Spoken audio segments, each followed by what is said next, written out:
انسان کی زندگی میں جو چیزیں اسے بہت زیادہ نقصان دیتی ہیں اور بہت پیچھے چھوڑ دیتی ہیں، دنیاوی معاملات سے لے کر روحانی، اخلاقی، قلبی اور قرب الہی کے معاملات تک کو جو چیزیں نقصان پہنچاتی ہیں، ان میں ایک بڑی چیز غفلت ہے۔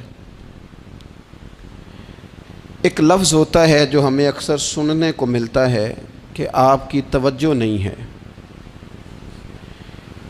یہ ڈھیر سارے لوگوں کا مطالبہ ہوتا ہے، اہل خانہ بھی مطالبہ کرتے ہیں، کئی موقع پر والدین بھی مطالبہ کرتے ہیں، غرباء بھی مطالبہ کرتے ہیں کہ امیروں کی ہماری طرف توجہ نہیں ہے۔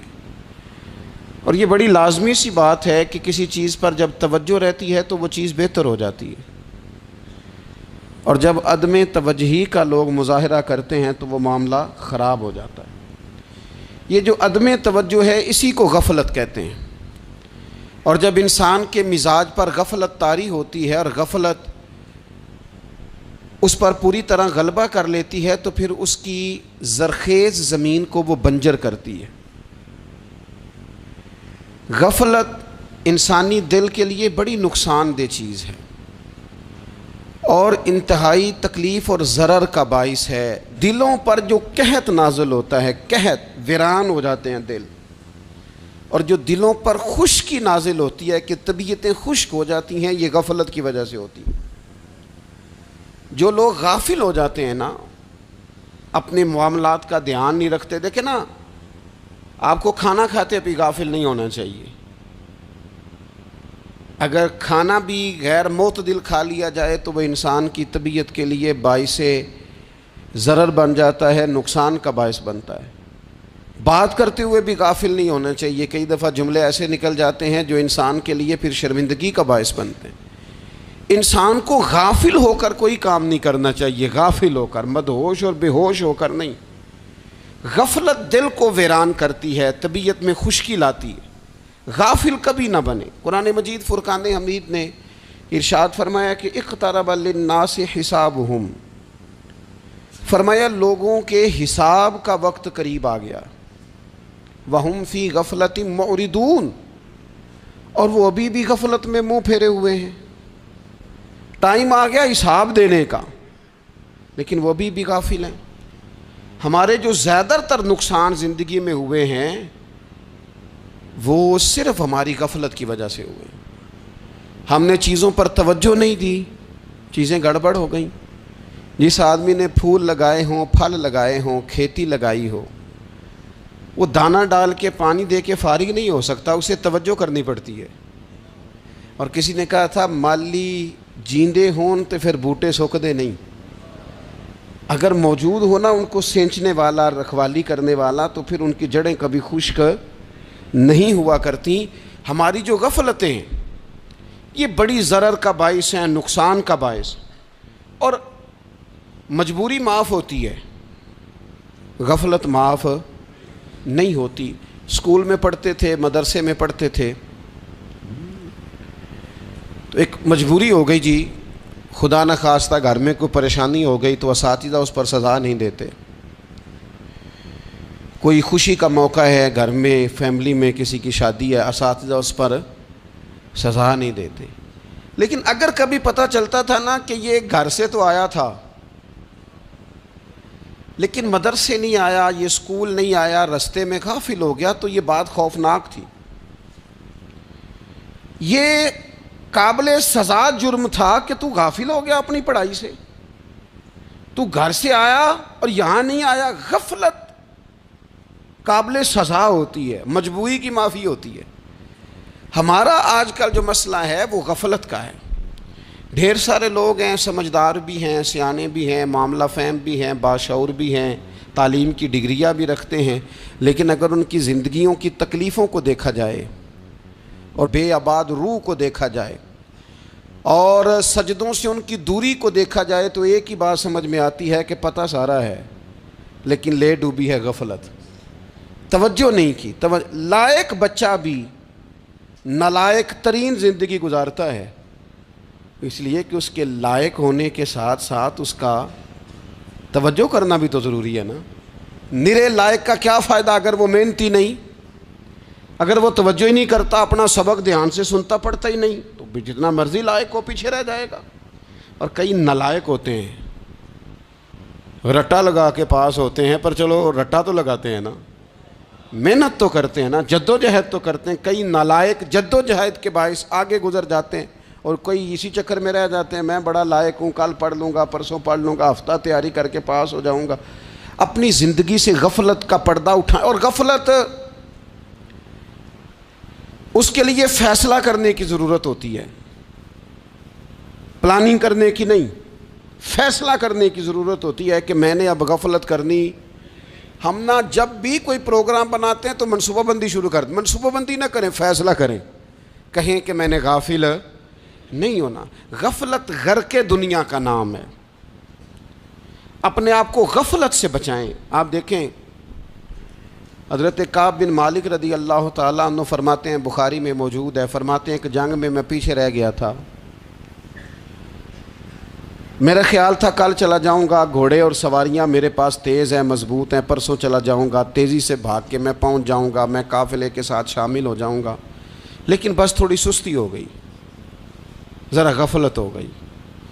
آپ فرماتے ہیں جب سب لوگ چلے گئے حضور علیہ السلام کے ساتھ جہاد میں اور میں پیچھے رہ گیا، تو پھر جب چند دن گزر گئے اور محبوب کے واپس آنے کا ٹائم ہو گیا، تو اب میں غور کرتا سمجھتا تو مجھے مدینے میں یہاں بزدل لوگ نظر آتے، اور کون نظر آتے؟ جو منافق تھے، وہ منافق بزدل دکھائی دیتے، یا مجھے عورتیں اور بچے دکھائی دیتے۔ میں پریشان ہوا، حضور واپس آ گئے۔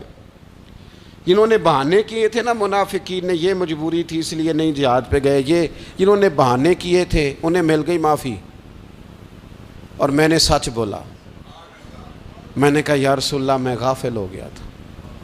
اب کہتے ہیں میں نے جب کہا نا حضور سستی ہو گئی تھی، ذرا غفلت ہو گئی، تو بندہ محبوب سے ہی غافل ہو جائے، بندہ وہیں سے غافل ہو جائے۔ جو دم غافل سو دم کافر، سانو مرشد اے ہو پڑھایا۔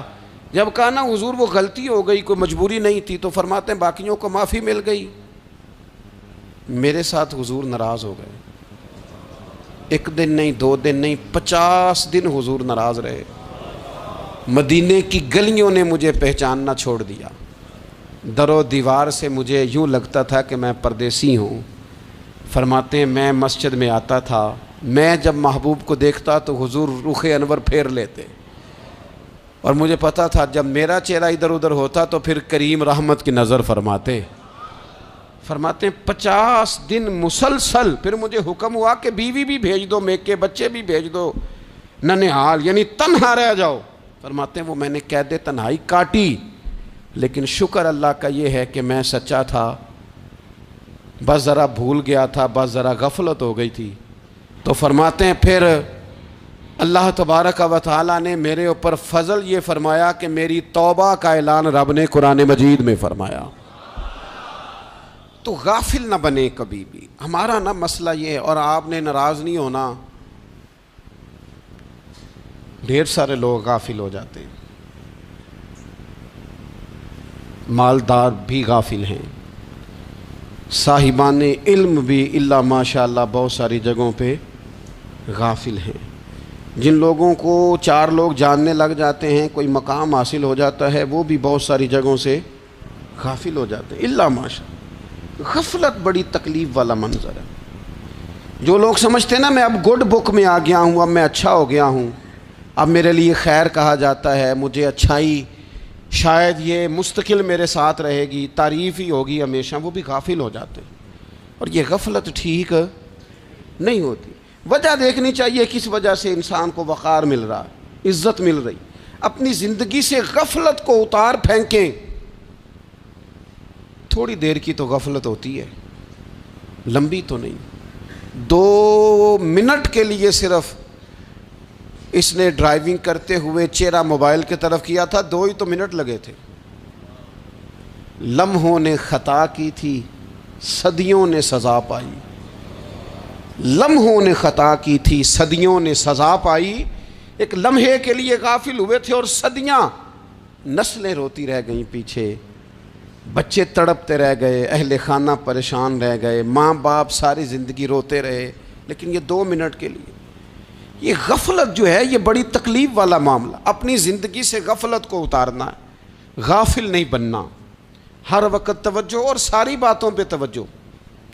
بعض اوقات لوگ ایک طرف توجہ کر کے ایک طرف سے غافل ہو جاتے ہیں. نہ، توجہ ہمہ پہلو رکھنی ہے. ہمارے ذمے جتنے بھی حقوق ہیں ان سب پر توجہ، ہر چیز کا خیال.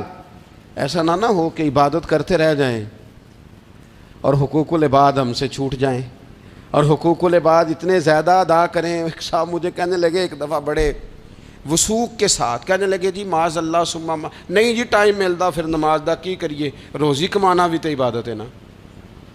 تو میں نے کہا آپ نے عبادت کرنا ایک حصہ قبول کیا ہے، آپ نے کل عبادت نہیں قبول کی. عبادت کل ہے، ہمہ پہلو. ایک حصہ آپ قبول کر کے نکل گئے اور باقی آپ نے چھوڑ دی. تو کسی ایک طرف سے بھی غافل نہیں ہونا. جتنی ذمہ داریاں ہیں، جتنی ڈیوٹیاں ہیں، ان سب کا خیال. اور جو بڑا آدمی ہوتا ہے، بڑا گھر میں بڑا ہو، قبیلے میں بڑا ہو، علاقے میں بڑا ہو، ادارے میں بڑا ہو، کلاس میں بڑا ہو، جو بڑا ہے اس کی تو ساری آنکھیں کھلی ہوئی ہونی چاہیے. ایک ایک پر اس کی نظر ہونی چاہیے کہ میری کہاں ضرورت ہے، کہاں مجھے اشک شوئی کرنی ہے، کس کے ساتھ میں نے کس طرح محبت کا رویہ رکھنا ہے. غافل نہ بنے. اچھا جی اب کیسے پتہ چلے گا کہ ہم غافل ہیں؟ یہ کیسے پتہ چلے گا؟ آپ کسی بندے سے بھی پوچھ لیں حالات کیا ہیں تو کہتا ہے اللہ کا شکر ہے کبھی کسی کا دل نہیں دکھایا، اللہ کا شکر ہے جی زمانہ ہو گیا 5 نمازیں پڑھتا ہوں، اللہ کا شکر ہے جی. کیسے پتہ چلے گا غافل ہیں؟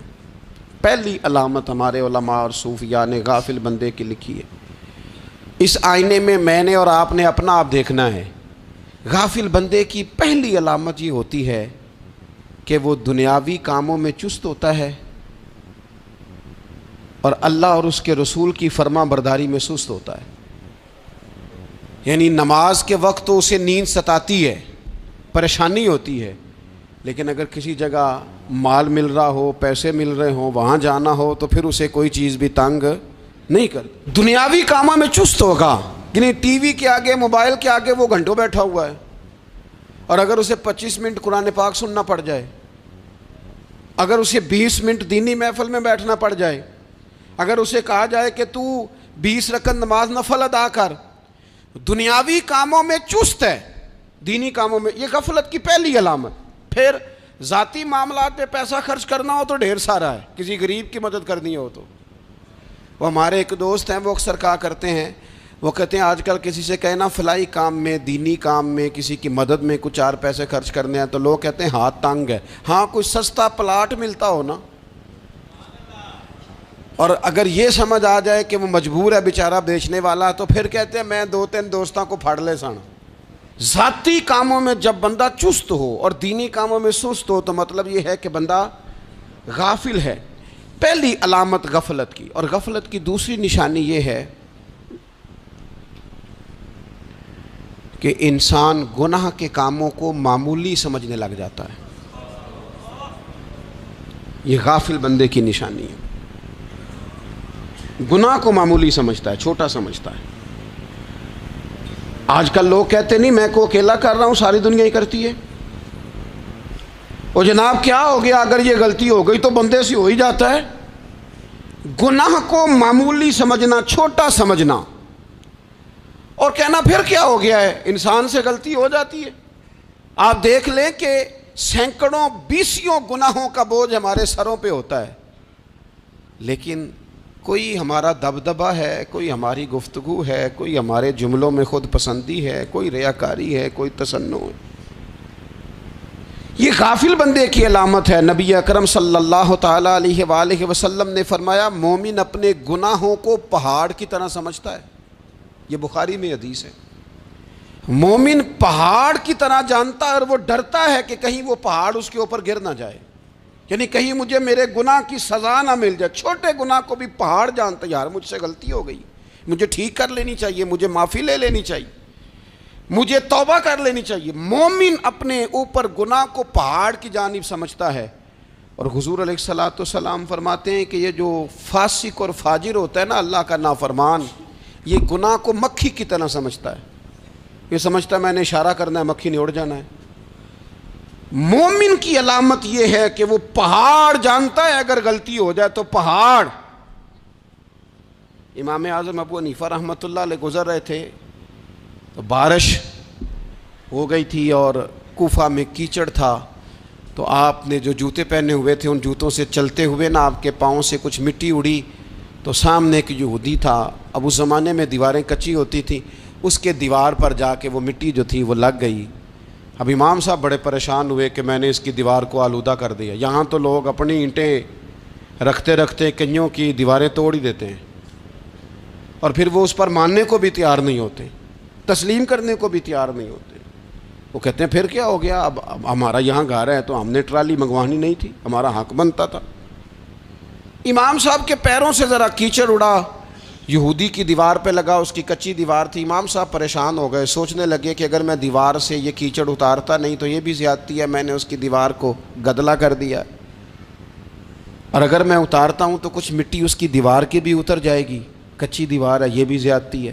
مومن گناہ کو پہاڑ کی طرح سمجھتا ہے کہ کہیں گر نہ جائے، اس کی بھی کہیں سزا نہ مل جائے۔ امام صاحب نے اس کے دروازے پہ دستک دی، وہ باہر آیا تو اتفاق سے وہ آپ کا مقروض بھی تھا، اس نے پیسے دینے تھے۔ باہر نکلتے ہی کہنے لگا اوہو آپ تو قرض لینے آ گئے، میرے پاس تو ابھی گنجائش نہیں ادا کرنے کی۔ تو امام صاحب کہنے لگے تو قرض چھوڑ، وہ میں نے معاف کیا، میرے سے غلطی ہو گئی ہے۔ میں آ رہا تھا، لکڑی کے جوتے اس زمانے میں کھڑاؤں لوگوں نے پہنے ہوتے تھے، کہا وہ میرے پیروں سے ذرا کیچڑ اڑا ہے، تیری دیوار پہ لگ گیا ہے۔ اب میں بڑی دیر سے کھڑا سوچ رہا ہوں کہ اگر میں تیری دیوار صاف نہ کروں تو میں نے یہ میلی کر دی، گدلی کر دی، یہ بھی بات درست نہیں ہے، زیادتی، اور اگر میں اسے صاف کرتا ہوں کچی دیوار سے کچھ مٹی اتر جائے گی تو یہ بھی زیادتی ہے، اب تو بتا میں کیا کروں۔ تو بے موسمہ پھل تھا نا یہ، تو بے موسمہ پھل دیکھ کے بندہ حیران ہو جاتا ہے، جو باتیں روٹین میں نہ ہو رہی ہوں وہ ذرا انوکھی لگتی ہیں، بندہ حیران ہو گیا، غور سے امام صاحب کا چہرہ دیکھنے لگا، غور سے چہرہ دیکھنے لگا، اور پھر تھوڑی دیر سوچنے کے بعد کہنے لگا حضور پہلے میں نے دین اسلام کے بارے میں پڑھا اور سنا تھا، آج میں نے دین دیکھا ہے۔ پہلے میں نے سنا تھا کہ دین اسلام اس طرح کا ہے، آج میں نے دین۔ ہم نہ پوری دنیا کے کافروں کو دین سنانا چاہتے ہیں، دکھانا نہیں چاہتے، ہم نیک نظر آنا چاہتے ہیں، نیک بننا نہیں چاہتے، ہم نیک نظر آنا چاہتے۔ نتیجہ کیا نکلتا ہے کہ کچھ عرصے کے بعد پتہ چل جاتا ہے بندہ کس لیول کا نیک ہے، کیا معیار ہے اس کی نیکیوں کا۔ کہنے لگا حضور پہلے میں نے دین سنا تھا، آج دیکھا ہے۔ آپ وہ مٹی کی دیوار پر جو کیچڑ لگ گیا ہے، دیوار کو بعد میں صاف کیجئے گا، پہلے کلمہ پڑھائیں تاکہ میرے اندر کا کفر صاف ہو جائے، مجھے مسلمان کر دیں۔ تو غافل آدمی جو ہوتا ہے نا وہ پھر تیسری بات، جب بندہ بہت زیادہ غافل ہو جاتا ہے پھر اعلانیہ گناہ کرنے لگتا ہے۔ ایک گناہ پھر اس کا اظہار گناہ، ایک بندہ حدیث پاک میں آتا ہے ایک بندہ رات کو کوئی غلطی کرتا ہے، اللہ تعالیٰ اس پہ پردہ ڈال دیتا ہے، لیکن وہ سویرے خود لوگوں کو بتاتا پھرتا ہے میں نے یہ کیا، میں نے یہ کیا۔ جب آپ اظہار گناہ کرتے ہیں نا تو سامنے والا بھی دلیر ہوتا ہے، کہتا ہے اس نے کیا میں کر لوں گا تو پھر کیا ہوا۔ ہمارے علماء نے لکھا ہے کسی کی نماز قضا ہو جائے تو کسی کو بتائے نہ، قضا پڑھ ڈالے، اس کا جگہ جگہ ذکر نہ کرے۔ جب آپ کہیں گے نا میری قضا ہو گئی تو آپ کے ساتھ رہنے والا بچہ دوست سمجھے گا یار اس کی قضا ہو گئی ہے تو میری بھی ہو جائے گی تو کیا ہوا۔ گناہ کرنا بھی گناہ ہے اور گناہ کا اظہار بھی گناہ ہے۔ نبی اکرم صلی اللہ تعالیٰ علیہ وآلہ وسلم نے ارشاد فرمایا میری ساری امت کو معافی مل جائے گی سوائے ان لوگوں کے جو اعلانیہ گناہ کرتے ہیں۔ یہ بخاری مسلم دونوں میں حدیث موجود ہے۔ جو اعلانیہ گناہ، جنہوں نے خود ساری دنیا کو گواہ بنا لیا میں نے یہ بھی جرم کیا، یہ بھی کیا، یہ بھی کیا، یہ بھی کیا، خود انہوں نے لوگوں کے، بہت بڑے غافل آدمی کی علامت ہے کہ گناہ کرے اور پھر اوپر سے اعلانیہ گناہ کرے، اتنا بڑا جرم کرے۔ پھر چوتھی علامت اگر ہم دیکھنا چاہیں کہ ہم غافل تو نہیں، تو غافل بندے کی چوتھی علامت یہ ہوتی ہے کہ وہ فضول کاموں میں وقت بڑا ضائع کرتا ہے، فضولیات میں، ادھر بیٹھے ہیں ادھر بیٹھے ہیں، یہاں گپ شپ ہو رہی ہے، وہاں موبائل دیکھا جا رہا ہے، پھر کچھ ٹائم ملا ہے تو پھر کہیں دور دراز کسی ہوٹل پہ کھانا کھانے چلے گئے، پھر کچھ ٹائم ملا تو چلو نکلتے ہیں ذرا کوئی ہفتہ سیر کر آتے ہیں، یہاں گپ شپ ہے، فلاں کو ڈسکس کر لیتے ہیں، فلاں کے بارے میں بات کر لیتے ہیں، سیاسی تبصرے کر لیتے ہیں، یہ تھوڑی گفتگو ہو جاتی، چلے محلے داروں پہ تبصرہ شروع کرتے ہیں، کون روٹی زیادہ کھا رہا ہے اور کس کے پاس پیسے زیادہ آ گئے، چلو جا کے پتہ کرتے ہیں، حالانکہ یہ پتہ نہیں کرنا چاہیے تھا، پتہ تو اس کا کرنا چاہیے تھا جو بیچارہ کل سے بھوکا ہے، خبر تو اس کی رکھنی چاہیے تھی جس بیچارے کے گھر میں بچوں کے لیے پہننے کو کپڑے موجود نہیں ہیں، اس پر تبصرہ یہ کرتے ہیں کہ یہ محنت کیوں نہیں کرتے، اور اگر کسی پر اللہ عطا کر دے پھر حساب ضرور لگاتے ہیں کہ ذرا معلومات کرو یہ اتنی جلدی آگے کیسے نکل گئے۔ غافل بندے کی علامت ہے وقت کا ضائع کرنا اور فضول کاموں میں ضائع کرنا اور بلا وجہ ضائع، اور ایسے سوالات کرنا جن کی ضرورت ہی کوئی نہیں، بالکل ضرورت ہی نہیں، کوئی مطلب ہی نہیں، لیکن ہم لوگ وقت ضائع، یہ غفلت کی علامت، غفلت۔ اللہ والوں کی علامت کیا تھی؟ ایک بات انہوں نے زندگی میں لے لی، سیکھ لی، پھر ساری زندگی اسی پہ گزار دی، ان کا ارادہ تھا نا کشکول سیدھا کیا۔ کچھ لوگ ساری زندگی لیکچر قبول لے کے سن کے پھر بھی سمجھنے کو تیار، یہ غافل دل کی علامت ہے۔ اس لیے نبی پاک صلی اللہ تعالیٰ علیہ وسلم نے فرمایا دو نعمتیں ایسی ہیں جن میں اکثر لوگ غفلت میں ہیں، ایک صحت اور دوسری فراغت۔ لوگ بلا وجہ وقت ضائع کرتے ہیں، اللہ نے صحت دی ہے کسی خیر کے کام میں لگائیں، اگر آپ کے پاس فارغ وقت ہے تو قرآن پاک کو یاد کریں، ترجمہ اور تفسیر سے پڑھیں، محبوب پاک علیہ السلام کی احادیث کو یاد کریں، اللہ والوں کی باتیں سنیں، وقت ملے تو عبادات میں لگائیں، نوافل میں لگائیں، تلاوت میں لگائیں، ذکر اذکار میں لگائیں، اور پھر اللہ مزید توفیق عطا کرے تو کسی کے بھلے میں وقت لگائیں، گلی سے کوئی کانٹا اٹھائیں، کوئی روڑا اٹھائیں، کوئی کسی کی مدد کریں، لیکن یہ غافل ہونے کی علامت ہے کہ اپنے وقت کو ضائع کرنا۔ اور پھر اسی طرح غفلت کی پانچویں علامت یہ ہے کہ اگر بندے کو دنیا سے پورا پیار ہو جائے، یعنی شب قدر میں بھی آ کے کہتا ہے یا اللہ کبھی پیسے دے دینا، شب برات والے دن بھی کہتا ہے کہ مالک اگر کبھی کوئی ایسا سبب لگ جائے نا، یعنی بیت اللہ شریف کے سامنے کھڑے ہو کے بھی اگر اس نے مال ہی مانگنا ہے وہاں بھی اس نے یہی سوال کرنا ہے، حب دنیا اتنی غالب آ جائے، تو یہ غافل ہونے کی علامت۔ دنیا ضرورت ہے، مقصد نہیں ہے، دنیا کی حاجت ہے، مقصد نہیں ہے، یہ مقصود نہیں۔ اور جب لوگ فقط دنیا کے مال کو، دولت کو، نبی پاک علیہ السلام نے فرمایا وہ لعنتی ہے جو درہم اور دینار کا بندہ بن گیا ہے، پیسوں کا بندہ بن گیا ہے، مل جائے تو خوش ہوتا ہے، نہ ملے تو تکلیف میں آ جاتا ہے، یہ غافل بندے کی علامت۔ مومن تو وہ ہوتا ہے کہ دولت رزق حلال ضرور کماتا ہے تاکہ کسی کے آگے ہاتھ نہ پھیلانا پڑے، کوشش ضرور کرتا ہے، پر دنیا کو جیب میں جگہ دیتا ہے، دل میں نہیں دیتا، اس کی جگہ جہاں ہے اسے وہاں رکھتا ہے، اسے دل میں جگہ، دل تو ایک ہے، اس میں رب و رسول کو بسائیں گے یا کسی اور کو بسائیں گے؟ تو حب دنیا یہ غافل ہونے کی بہت بڑی علامت ہے۔ پھر اسی طرح جو بندہ رب کریم کو جانتا نہیں نا وہ بھی غافل ہو جاتا ہے۔ ایک تو جو یہ نہیں نہ جانتا کہ رب کریم سزا دے گا، وہ مجھے دیکھ رہا ہے، اسے نہ اونگ آتی ہے نہ نیند آتی ہے، جو اس کی معرفت نہیں رکھتا کہ میرا رب ہر وقت مجھے دیکھ رہا ہے، وہ بھی غافل ہو جاتا ہے۔ جسے پتہ ہونا کہ مجھے دیکھ رہا ہے وہ غافل نہیں ہوتا۔ اور جو یہ سمجھ لیتا ہے نا کہ شاید معاذ اللہ ثم، اس یقین کو پکا نہیں کرتا، وہ غافل ہو جاتا ہے۔ اور ایک جو یہ نہیں نہ جانتا کہ رب مہربان کتنا ہے، وہ بھی غافل ہو جاتا ہے۔ مجھے بتائیے سب سے زیادہ تو بندہ اس کے دروازے پہ جاتا ہے نا جو سب سے زیادہ مہربانی کرنے والا ہو، اس دروازے سے بندہ اٹھتا ہی نہیں۔ تو جس کو یہ یقین ہو جائے نا سب سے زیادہ کرم فرمانے والی ذات اللہ رسول کی ہے، وہ کبھی رب رسول سے غافل نہیں ہوتا۔ وہ کبھی اللہ رسول کا دروازہ چھوڑ کے نہیں جاتا، وہ کبھی کسی اور جگہ جا کے پناہ تلاش نہیں کرتا۔ جسے پتہ چل جائے نا وہ کریم کتنا ہے، مہربان کتنا ہے۔ ملا رومی رحمت اللہ علیہ فرماتے ہیں بہت بڑا مجرم تھا ایک بندہ، بہت بڑا گناہگار تھا، بت کو پوجتا تھا، تھک گیا، ساری رات بت کے سامنے کھڑا تھا، معاذ اللہ یا صنم یا صنم یا صنم کہتے، تھک گیا، نیند آ گئی، اونگ آ گئی۔ جب پوری طرح نیند آ گئی اور دماغ پہ نیند قبضہ کرنے لگی تو اس کے منہ سے نکل گیا، صنم صنم کہہ رہا تھا نا، نکل گیا یا صمد، او بے نیاز مالک۔ رب کریم نے فرشتوں سے فرمایا دوڑ کے جاؤ، جو کہتا ہے اسے دے دو۔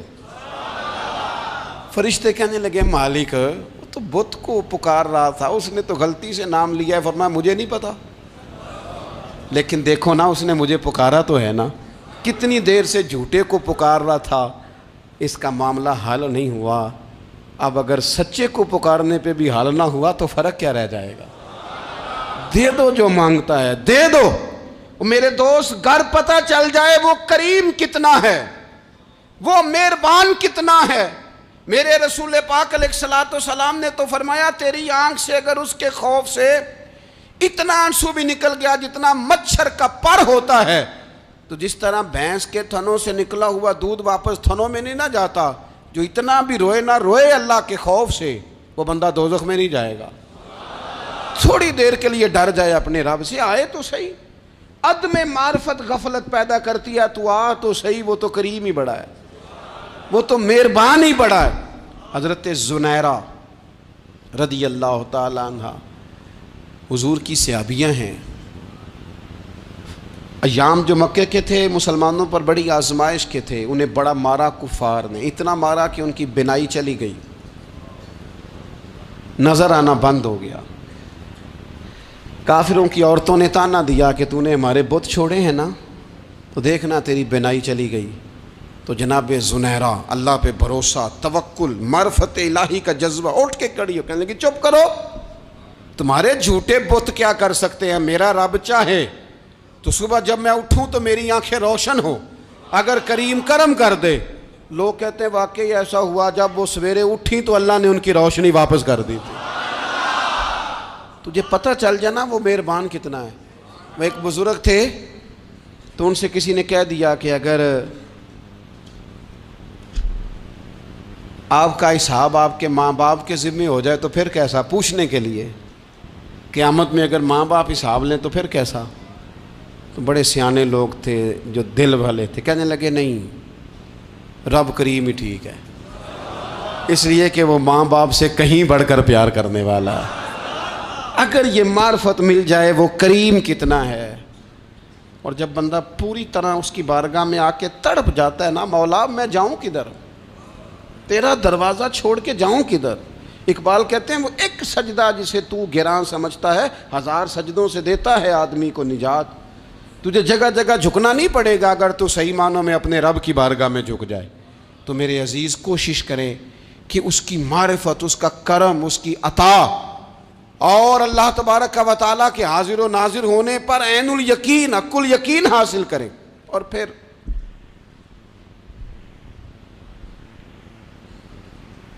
آٹھویں بات یہ ہے کہ غافل لوگوں کی صحبت بھی بندے کو غافل کر دیتی ہے۔ غافلوں کی صحبت میں نہ بیٹھیں، ان کی صحبت میں بیٹھیں جن کے پاس بیٹھنے سے دل میں رب رسول کی محبت پیدا ہوتی ہے۔ غافلوں سے بچیں۔ چنگیاں دے لڑ لگی ساں تے چولی چ پھل پئے، تے جدوں میں پیڑیاں دے سنگ رل گئی تے میرے اگلے بھی ڈول گئے۔ برے آدمی کی صحبت بندے کو غافل کر دیتی۔ غافلوں کی صحبت میں کبھی نہ بیٹھیں، کبھی نہیں۔ غافل آدمی آپ کو غافل کر دے گا۔ میرے نبی پاک علیہ الصلوۃ والسلام نے فرمایا انسان اپنے دوست کے مذہب پر ہوتا ہے۔ یہ بہت بڑے لفظ ہیں۔ فرمایا المرء علی دین خلیلہ، انسان اپنے دوست کے مذہب پر ہوتا ہے۔ تو دیکھ تو نے دوست کس کو بنایا ہے، جو تیرے دوست کا مذہب ہوگا وہی تیرا ہو جائے گا۔ ہم نے دوست بنایا نا غوث پاک جیلانی کو، ہم نے یاری لگائی ہے نا داتا علی اجمیری سے، ہماری نسبت ہے نا معین الدین اجمیری سے، ہمارا تعلق ہے نا بہاؤالدین زکریا ملتانی سے، ہمارا رشتہ ہے نا حضرت مجدد الفسانی سے، ہم ماننے والے ہیں نا اعلیٰ حضرت بریلوی کے، ہمارا تعلق ہے کبھی جماعت علی سے کبھی مہر علی سے، ہمارا ان سے تعلق ہے تو صبح شام ہماری زبان پہ رہتا ہے بلغ العلا بکمالہ کشف الدجی بجمالہ حسنت جمیع خصالہ صلو علیہ وآلہ۔ ان سے تعلق جڑا ہے نا تو کئی دفعہ تنہائیاں تڑپا دیتی ہیں اور تڑپ کے کہتے ہیں آج سکھ متران دی ودھیری ہے، آج سکھ متران دی، سکھ کہتے ہیں اڈیق کو، متر کہتے ہیں محبوب کو، آج سکھ متران دی ودھیری ہے، اے کیوں دلڑی اداس گھنیری ہے، لوں لوں وچ شوق چنگیری ہے، اج نینا لائیاں کیوں جھڑیاں، سبحان اللہ سبحان اللہ سبحان اللہ۔ پہلے کہتے ہیں سکھ متران دی ودھیری ہے یعنی اداس ہوں، پھر حضور کے جلووں پہ نظر کرتے ہیں، کہتے ہیں سبحان اللہ سبحان اللہ، ماں اجمل کا ماں احسانہ کا ماں اکمل کا، اور پھر فوراً کہنے لگے او کتھے مہر علی، او کتھے مہر علی، کتھے مہر علی تے کتھے تیری سنا، اب ایکھو مشتاق اکھیں کتھے جاڑیاں، بلغ العلا بکمال کشف الدجی بے، اور میرے اعلیٰ حضرت کہنے لگے سرور کہوں کہ مالک و مولا کہوں تو، باغ خلیل کا گل زیبا کہوں تجھے، تیرے تو وصف عیب تناہی سے ہیں بری، حیران ہوں میرے شاہ میں کیا کیا کہوں تجھے۔ غافل آدمی کی علامت ہے برے لوگوں کی صحبت میں، خبردار ان کے پاس نہ بیٹھنا جن کے پاس بیٹھنے سے تمہارے دلوں میں اولیاء اللہ اللہ کے بندوں کی عداوت پیدا ہو، خبردار خبردار ان کے پاس نہ بیٹھنا جن کے پاس بیٹھنے سے تمہارے دلوں میں حضور کی اولاد پاک کے بارے میں شک پیدا ہو، خبردار اس شخص کے پاس نہ بیٹھنا جو امام حسین ابن علی کے بارے میں کوئی کمزور بات کرتا ہو، بچنا، خبردار اس سے بچنا جو حضور کے صحابہ کے بارے میں بات کرے، بچنا بچنا اس سے، جو سیدنا ابو بکر صدیق کے بارے میں کوئی، دیکھو کیا مقدر ہے صدیق و فاروق کے، جن کے گھر ہی رحمتوں کے خزینے میں، بھلا کیا کہا نبی پاک، حضور نے فرمایا میرے اوپر جس نے نیکی کی تھی بدلہ دے دیا ہے، یہ جو میرے ابو بکر صدیق ہے نا، ان کو میں اللہ کی بارگاہ میں لے جاؤں گا، کہوں گا مالک تو ہی بدلہ عطا فرما۔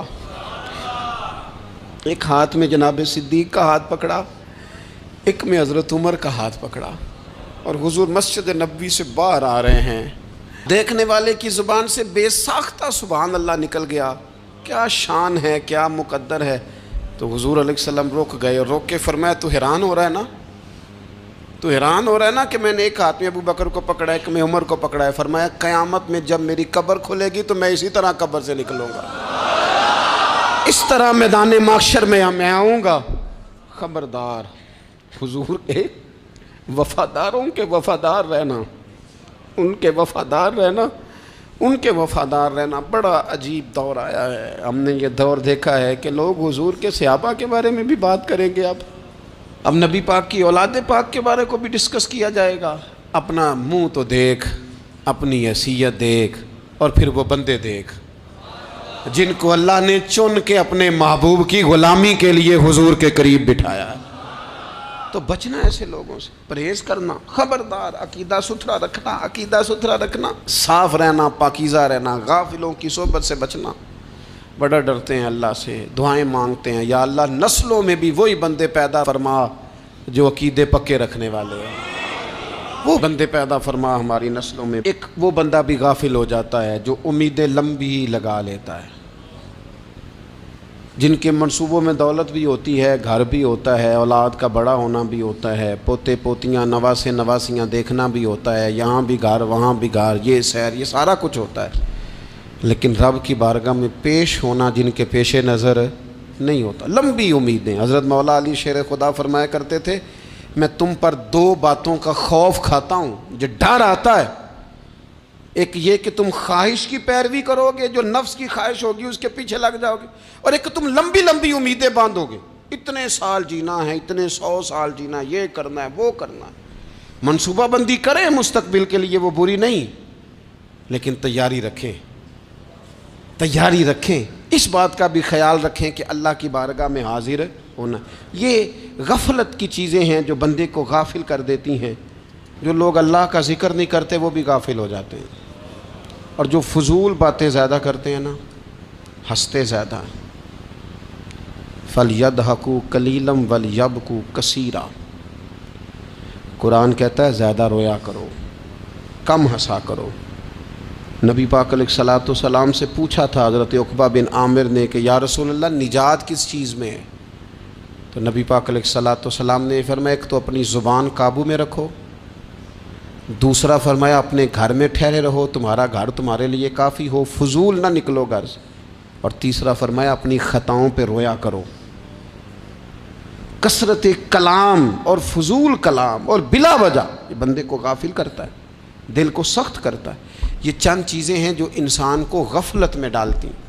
اپنے آپ کو ان چیزوں سے بچائیں اور غفلت کو توڑیں۔ آپ کے ذمے، میرے ذمے جو حقوق و العباد ہیں ان کا پتہ کریں، جو اللہ رسول کے حقوق ہیں ان کی خبر دیکھیں، ہماری جو ذمہ داریاں ہیں ہم کس طرح انجام دے رہے ہیں اس پر توجہ کریں، اپنے معاملات کو ٹھیک کریں۔ ہم انسان ہیں، کوتاہیاں تو رہ جائیں گی، لیکن جب کوشش کریں گے تو پھر رب تعالیٰ مدد بھی فرمائے گا۔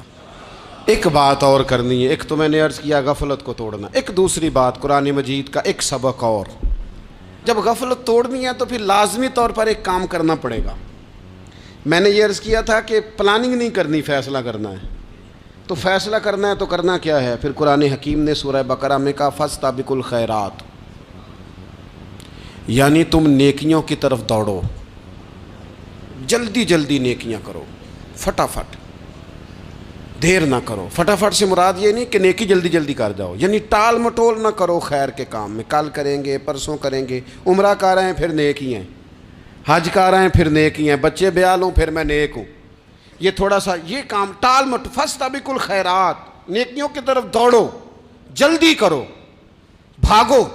نبی پاک صلی اللہ تعالیٰ علیہ وسلم نے فرمایا 5 چیزوں سے پہلے غنیمت جانو۔ حضور علیہ الصلوۃ والسلام فرمانے لگے ایک تو تم جوانی کو نہ بڑھاپا آنے سے پہلے پہلے غنیمت سمجھ لو۔ نبی کریم صلی اللہ تعالیٰ علیہ وآلہ وسلم ارشاد فرمانے لگے کہ اپنی صحت کو غنیمت جان لو بیماری آنے سے پہلے پہلے۔ پھر حضور علیہ الصلوۃ والسلام فرمانے لگے اگر اللہ نے تمہیں مال دیا ہے، وسعت دی ہے، تو نیکی کر لو، خرچ کر لو اللہ کے راستے میں، خدا نہ خواستہ تم پر غریبی آ جائے۔ اور پھر حضور سید عالم صلی اللہ تعالیٰ علیہ وسلم فرمانے لگے اگر تمہیں اللہ نے کچھ فراغت دی ہے، بہت زیادہ مصروف نہیں ہو، تو غنیمت جان لو، جلدی سے نیکی کر لو قبل اس کے کہ تم مشغول ہو جاؤ۔ اور 5ویں بات حضور نے بیان کی، فرمایا زندگی کو غنیمت جانو موت آنے سے پہلے پہلے، جلدی سے نیکی کر لو۔ نیکی کے لیے ساری زندگی منصوبہ بندی نہ کرتے رہو، نیکی کے لیے دیکھو نا، ہماری زندگی میں یہاں دنیا میں رہ کے چند منٹوں میں وہ نیکی کی جا سکتی ہے جو قیامت کے بعد صدیوں کا ہمارا فائدہ کرے گی، صدیوں کا فائدہ کرے۔ کرتے نہیں، پلاننگ کر رہے ہیں، منصوبہ بندی کر رہے ہیں، بس تیاری کر رہے ہیں، بس حضرت آپ دعا کر دیں، اللہ تعالیٰ دعائیں بھی قبول فرمانے والا ہے، لیکن جو نیکی نصیب ہوتی ہے اسے جلدی سے کر گزریں، اسے فٹافٹ کریں۔ میں ایک گاؤں میں گیا، اب تو خیر وہ دور نہیں رہا، یہ 10-15 سال 20 سال پہلے نا جو نوجوانوں کی مصروفیات ہوتی تھیں ان میں سے ایک مصروفیت یہ ہوتی تھی کہ گندم لے کے چکی پہ جانا ہے، آٹا پسوا کے لانا ہے۔ یہ ایک بڑی، چونکہ سبھی گھروں کے اندر سال کے لیے گندم سٹاک کر لی جاتی تھی، تو گندم لے کے جانا یہ ایک ڈیوٹی ہوتی تھی۔ ایک نوجوان ایک گاؤں میں، اس کی مجھے تعریف سننے کو ملی، تو ایک بوڑھی اماں کہنے لگی یہ تو بڑا نصیباں والا ہے، سارے دا آٹا پیا لے ہوندا ہے۔ اور آتے جاتے پوچھ لیتا ہے کہ اماں کوئی کہنے لگی میرے بچے باہر ہوتے ہیں، یہ مجھے دوائی بھی لا دیتا ہے شوگر کی، میں مریضہ ہوں. یعنی خیر جتنی ہو سکے جتنی. میرے ایک سنگی ہیں تو سڑک پہ کوئی بندہ کھڑا ہوتا ہے نا، اللہ تعالیٰ انہیں سلامت رکھے، بندہ کھڑا ہوتا ہے تو کہتے ہیں میں اس سے پوچھ لیتا ہوں بابا جی کدھر جانا ہے، فلانی جگہ جانا ہے، تو کہتے ہیں میں موٹر سائیکل پہ بٹھا لیتا ہوں. بندہ دیکھ کے مجھے سمجھ آ جاتی ہے ضرورت مند ہے، کوئی چور نہیں کوئی ڈاکو نہیں، ضرورت مند ہے. میں اسے منزل تک نیکی جتنی میسر آئے، جس حد تک میسر آئے. کیا کہا ہمارے نبی پاک علیہ السلام نے؟ حضور نے ہم سے فرمایا کچھ نہ ہو سکے تو بات ہی مسکرا کے کر لینا، اس پر ہی اللہ صدقے کا ثواب عطا کر دے. فاستبقوا الخیرات، جلدی سے نیکی کر لو. اپنے نامہ اعمال میں روز نیکیاں جمع کرو، کوئی نہ کوئی خیر کا کام روز کرو اور جلدی سے کرو. صحیح مسلم میں حدیث ہے، نبی پاک صلی اللہ تعالی علیہ وسلم فرمانے لگے جلدی جلدی نیکی کے کام کر لو ان فتنوں سے پہلے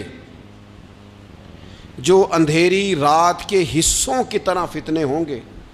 فرمایا اس وقت حال یہ ہوگا کہ آدمی صبح مومن ہوگا شام کو کافر ہو جائے گا، شام کو مومن ہوگا تو صبح کافر ہو جائے گا. اور فرمایا لوگ دنیا کے بدلے اپنا دین تک بیچ ڈالیں گے. معاذ اللہ جھوٹی قسمیں نہیں کھائی جاتی، جھوٹا قرآن مجید نہیں لوگ اٹھا لیتے. لوگ دنیا کے لیے دین بیچ ڈالیں گے. اس سے پہلے جب فتنے اتنے زیادہ ہو جائیں اس سے پہلے نیکی کر لو، کوئی خیر کا کام کر لو، جلدی سے کچھ ایسا کر لو. حضرت عقبہ بن حارث رضی اللہ تعالیٰ عنہ فرماتے ہیں یہ دیکھیں ہمارے نبی پاک علیہ السلام کی سیرت کیا ہے، حضور کا اسوہ کیا ہے، نبی پاک علیہ السلام ہماری تربیت کس طرح کرتے ہیں. حضرت عقبہ بن حارث رضی اللہ تعالیٰ عنہ کہتے ہیں ہم نے نبی پاک علیہ السلام کے ساتھ نا عصر کی نماز پڑھی، یہ صحیح بخاری میں موجود ہے. فرماتے حضور سلام پھیرتے ہی فوراً اٹھ کے گھر تشریف لے گئے. یہ ہمارے لیے نا انوکھی بات تھی، غیر متوقع تھی، پہلے کبھی ایسا ہوا نہیں. سلام پھیرا نماز کا، حضور جلدی سے تشریف لے گئے. اب ہم حیران تھے اور حیرت انگیز طور پر حیران تھے کہ کریم اتنی جلدی تشریف لے گئے. تھوڑی دیر ہوئی حضور واپس آ گئے تو محبوب پاک علیہ السلام فرمانے لگے گھر میں نا ایک چھوٹی سی ڈلی، ایک چھوٹا سا ٹکڑا سونے کا پڑا تھا، مال آیا تھا سارا صدقہ کر دیا، وہ تھوڑا سا پڑا تھا، اچانک مجھے یاد آیا وہ تو پڑا رہ گیا.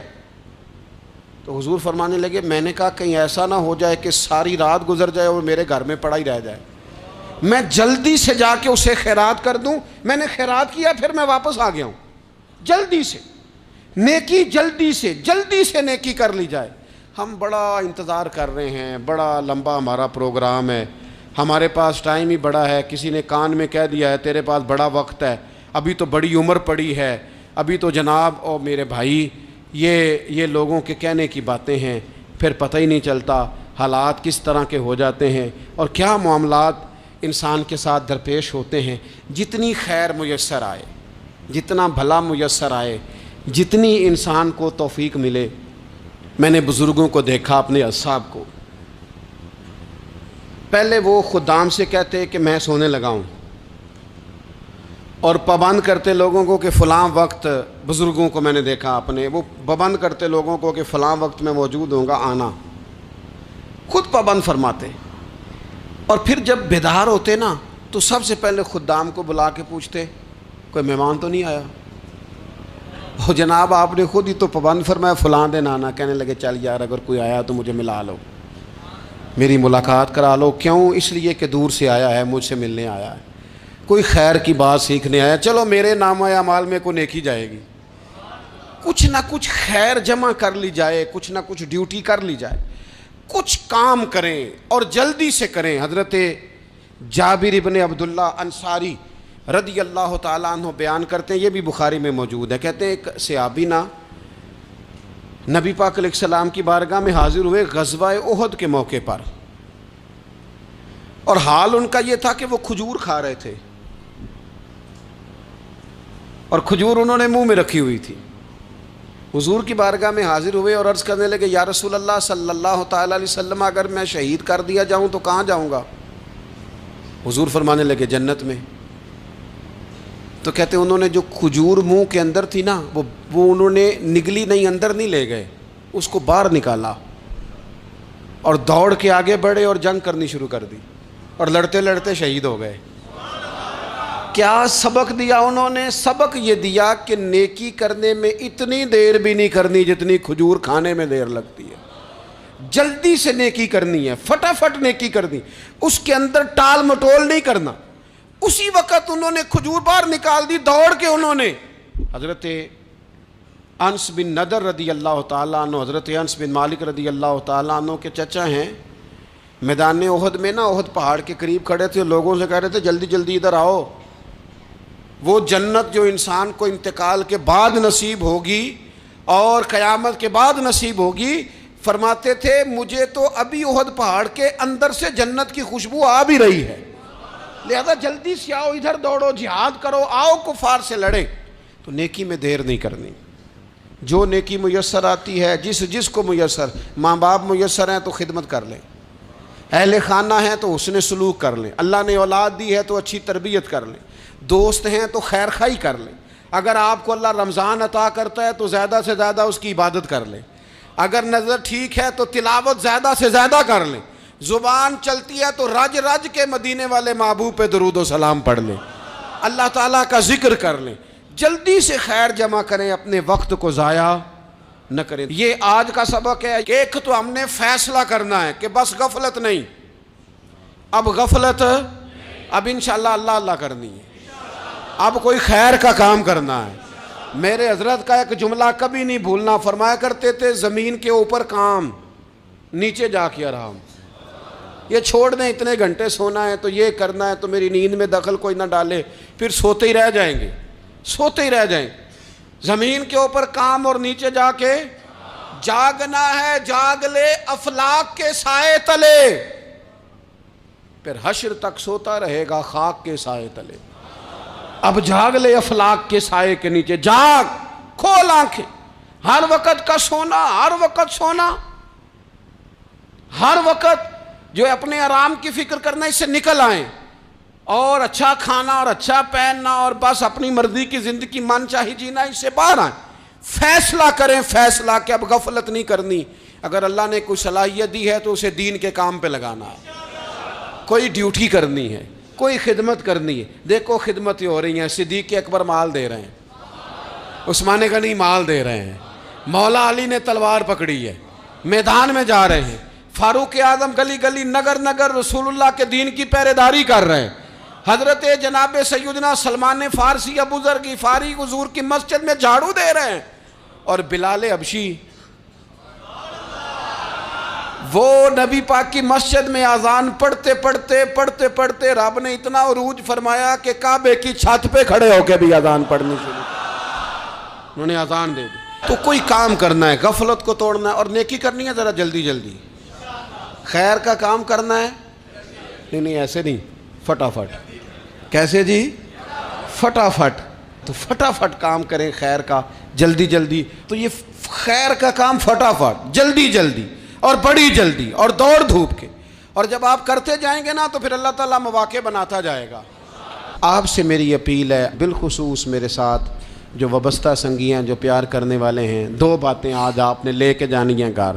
یہی لنگر ہے، یہی آپ کے لیے دعا ہے، یہی ہمارے بزرگوں کا فیض ہے، یہی نصیحت ہے کہ آپ نے یہ دو باتیں لے کے جانی ہیں۔ غفلت توڑ دینی ہے، فیصلہ کرنا ہے کہ آج کے بعد غافل نہیں ہونا، اور دوسری یہ بات لے کے جانی ہے کہ نیکی جلدی جلدی، فٹافٹ فیصلہ، فٹافٹ نیکی، ایک کر کے پھر انشاءاللہ دوسری کر کے پھر انشاءاللہ تیسری کر کے پھر انشاءاللہ چوتھی، یہ شروع کرنی ہے، اور آپ دیکھیں گے اللہ تعالیٰ مہربانی فرمائے گا، مدد کرے گا۔